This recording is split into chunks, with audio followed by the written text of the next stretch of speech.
दाऊद के पुत्र को होसाना, धन्य है वह जो प्रभु के नाम पर आते हैं, सर्वोच्च स्वर्ग में होसाना। मसीह में मेरे प्रिय श्रोताओं, आज से हम उपवास काल के सबसे महत्वपूर्ण दिनों में प्रवेश कर रहे हैं। समय की पूर्ति में जो होना था, उन्हीं बातों को हम इन दिनों में याद करते हैं।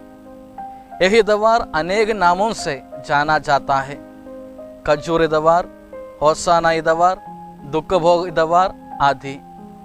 आजकल हम मोटर गाड़ियों में, विमानों में सवारी करते हैं, लेकिन आज के समाचार में हम देखते हैं कि प्रभु यीशु मसीह एक गधे पर सवार होकर यरूशलेम नगर में प्रवेश करते हैं और बड़े धूमधाम से लोग होसाना होसाना पुकार कर यीशु का जय जयकार करते हैं। ये होसाना शब्द का अर्थ है बचाना अथवा जल्दी आना। गधा अन्य प्राणियों में सबसे विनीत प्राणी है, शांति सूचक है।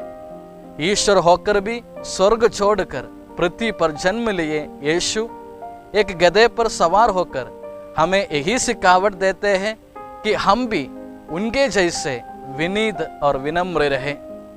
कभी कभी हमें ऐसा लगता है कि मुझे कोई प्यार नहीं करता, कोई आदर नहीं देता, कोई बातें नहीं करता, मैं खूबसूरत नहीं हूँ, मेरे पास पैसा नहीं है, मैं धनी नहीं हूँ, अनपढ़ हूँ, बीमार हूँ, अकेला हूँ, मुझ में कोई गुण नहीं है।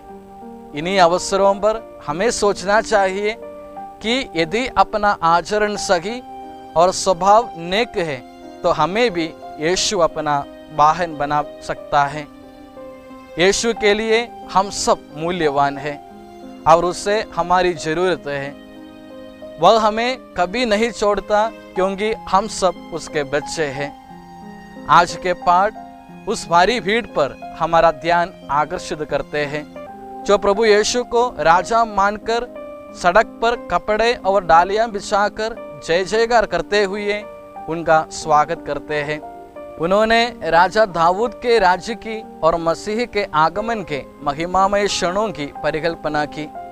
दूसरी ओर भीड़ पिलातुस से प्रभु यीशु को मृत्युदंड दिए जाने के लिए शोर मचाती हुई कहती है, इसे क्रूस दीजिए। निश्चय ही यरूशलेम नगर के अंदर की एक भीड़ उस यरूशलेम के बाहर की भीड़ से भिन्न थी। हमें एक मनन करना चाहिए कि हम किस भीड़ में शामिल हैं। क्या हम यरूशलेम के बाहर की यीशु की जय जयकार करने वाली भीड़ में है या अंदर की भीड़ में जो प्रभु यीशु पर मुक्तमा लगाती है। खजूर दवार की आराधना विधि में हम देखते हैं कि खजूर की टालियां हाथों में लेकर होसाना होसाना कहकर जुलूस में हम पुरोहित के साथ मंदिर के मुख्य दरवाजे के सामने आते हैं और प्रार्थना करने के बाद दरवाजे पर टोकते हैं और दरवाज़ा खोला जाता है। मंदिर का दरवाज़ा खोलना आसान है, लेकिन प्रभु के लिए अपना हृदय का दरवाज़ा खोलना मुश्किल है। अगम भाव, जलन, बुरी आदत और गलत मूल्यों से भरे अपने हृदय को साफ करके यीशु को वास करने योग्य बनाने के लिए यह त्योहार हमें आमंत्रित करता है। इसलिए आइए मेरे प्यारे श्रोताओं, आपका नायक, आपका ईश्वर आपके सामने विनम्र होकर जय घोषों के बीच कलवारी की ओर बढ़ रहा है।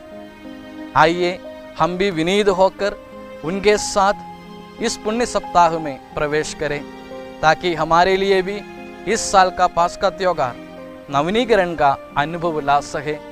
करुणामय ईश्वर हम सबको आशीष दे। आमीन।